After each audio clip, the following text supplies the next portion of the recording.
अस्सलाम वालेकुम। I am Syed Mohsin. आज मैं नए लेक्चर के साथ हाज़िर हूँ। कुछ लोगों का ये क्वेश्चन होता है कि टेंसेस जो एक्टिव पैसिव हैं और मॉडल वर्ब्स में क्या फ़र्क है। ठीक है, तो दोनों ही इंग्लिश बोलने के लिए ज़रूरी हैं, क्योंकि मॉडल वर्ब्स हम कहते हैं can, could, should, may, might. ठीक है, इसी तरह जो टेंसेस हैं एक्टिव पैसिव वो भी बहुत इंपॉर्टेंट है। इंग्लिश स्पीकिंग के लिए इन दोनों का आना बहुत लाजमी है, टेंसेस का भी और मॉडल वर्ब्स का भी। अच्छा, इसमें मैं इंपॉर्टेंट चीज़ आपको बताता हूँ, और इम्पोर्टेंट चीज़ ये है कि अक्सर लोग एक चीज़ नहीं समझते कि टेंसेस और मॉडल वर्ब्स में कोई ख़ास बड़ा स्ट्रक्चर में इनका कोई डिफरेंस नहीं होता। इतना जो डिफरेंस होता है वो मैं आपको बता देता हूँ। देखें, एक चीज़ याद रखें, फॉर एग्जाम्पल, ठीक है, टेंसेस की अगर हम बात करें, टेंसेस में जो हेल्पिंग वर्ब्स होते हैं, ठीक है, जैसे आई एम कॉलिंग हिम, इसमें जो एम आ रहा है, ठीक है, अब ये अगर किसी मॉडल वर्ब में लगाएंगे तो मैं क्या बोलूँगा, जैसे आई शुड कॉल हिम।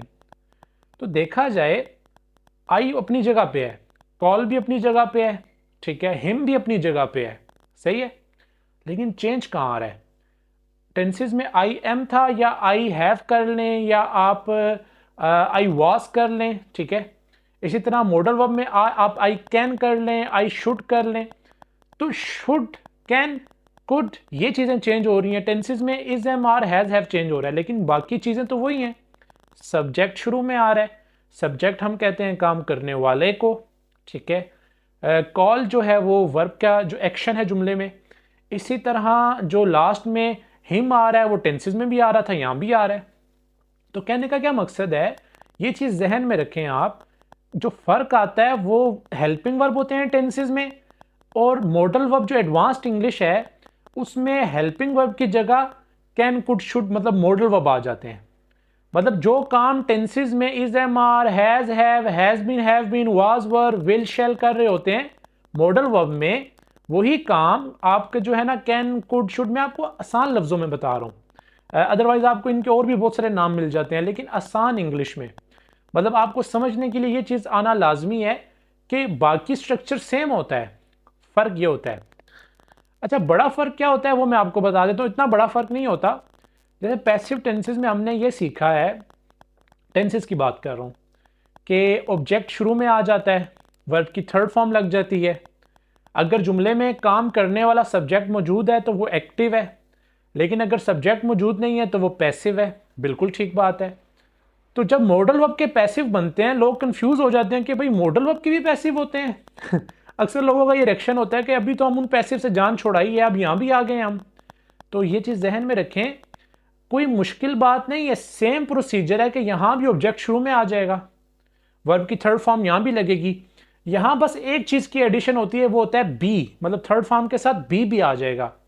जैसे कोई अगर हम पैसिव की बात करें, information has been given to you, ये जो जुमला है ये प्रेजेंट परफेक्ट पैसिव है, ठीक है। अब क्या किया हमने, थर्ड फॉर्म लगा दी गिवन। अब अगर यही जुमला, ठीक है, आपका आ जाए मॉडल वर्ब्स में, तो वहां इंफॉर्मेशन के साथ कैन बी गिवन आ जाएगा। मतलब सिर्फ बी का इजाफा हो रहा है। जो पैसिव होते हैं मॉडल वर्ब्स के, उनको पहचानने का वही तरीका है जो आपने पैसिव टेंसेस में देखा है। जैसे जुमले में काम करने वाला मौजूद है तो एक्टिव, नहीं तो पैसिव। इसी तरह मॉडल वर्ब में भी वही है, मॉडल वर्ब में भी काम करने वाला मौजूद नहीं है तो पैसिव बन जाएगा। बस फर्क ये है कि उसमें बी का इजाफा थर्ड फॉर्म के साथ हो जाता है, ठीक है।